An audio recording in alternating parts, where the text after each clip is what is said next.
તો અમદાવાદમાં ચકચારી દુષ્કર્મની ઘટનાને લઈને મનોચિકિત્સકનું નિવેદન સામે આવ્યું. કહ્યું મોબાઈલના વધતા ઉપયોગ પણ આવી ઘટનાઓમાં જવાબદાર હોઈ શકે છે. આરોપીના મોબાઈલમાં જોવાતા કન્ટેન્ટની હિસ્ટ્રી તપાસવી જોઈએ. ફક્ત દીકરીઓને જ નહીં પરંતુ પુરુષોને બાળપણથી જેન્ડર રિસ્પેક્ટની તાલીમ પણ આપવી જોઈએ.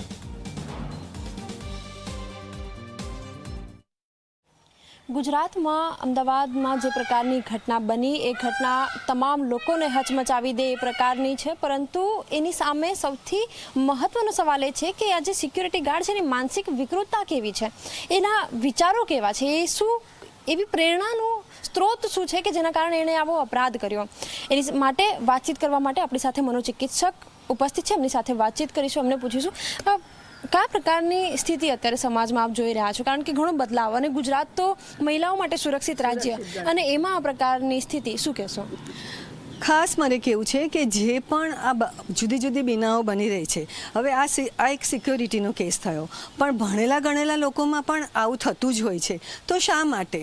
કારણ કે એક વસ્તુ અગત્યની છે કે આપણે જેન્ડર અવેરનેસની વાત કરીએ છીએ કે જેન્ડર રિસ્પેક્ટ રાખવો જોઈએ, પણ જેન્ડર શું છે એ નથી સમજતા. જે જેન્ડર એ કોઈ સાયકોસોશિયલ ફેનોમેના છે, એક પુરુષ અને સ્ત્રી એ બાયોલોજિકલ ફેનોમેના છે.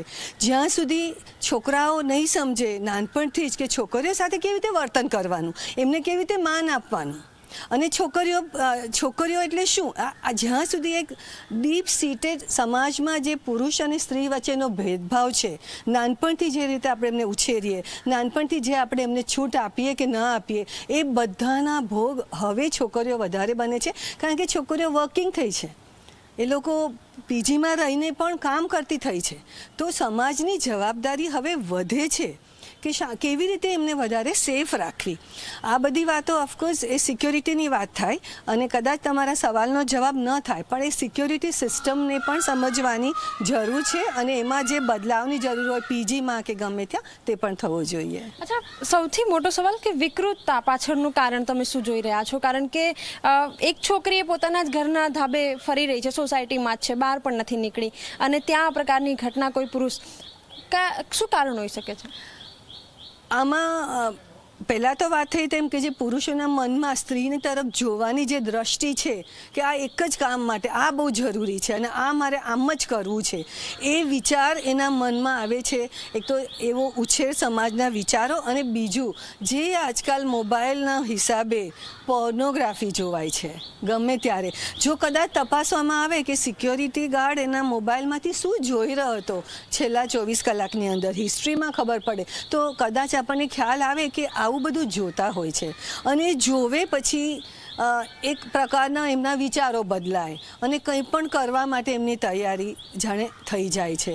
તો આને કેવી રીતે કંટ્રોલ કરવું, આના માટે પણ જો ફેમિલી લેવલથી નાનપણથી જો બાળકોને થોડાક સંસ્કાર હોય, થોડા પેરેન્ટ્સે સમજાવેલું હોય, તો આમાં થોડો ઘણો બદલાવ પણ ચોક્કસ જ આવી શકે છે. એક દીકરી કે જે એની પર કલાકથી એક કલાકથી આ પ્રકારની ઘટના થઈ રહી હતી, હવે એની માનસિક સ્થિતિ શું હશે? આપ કઈ રીતે જુઓ છો ને કઈ રીતે આ ઝી 24 કલાકના માધ્યમથી આપ એને શું સંદેશ આપવા માંગશો?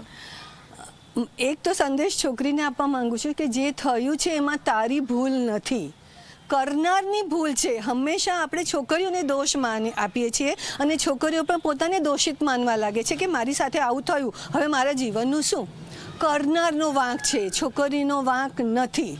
એક તો આ વિશ્વાસ સાથે જો એ છોકરી જીવે અને જરૂર પડે તો સાયકોલોજીકલ હેલ્પ પણ લે, કારણ કે હજુ આખું જીવન એની સામે છે.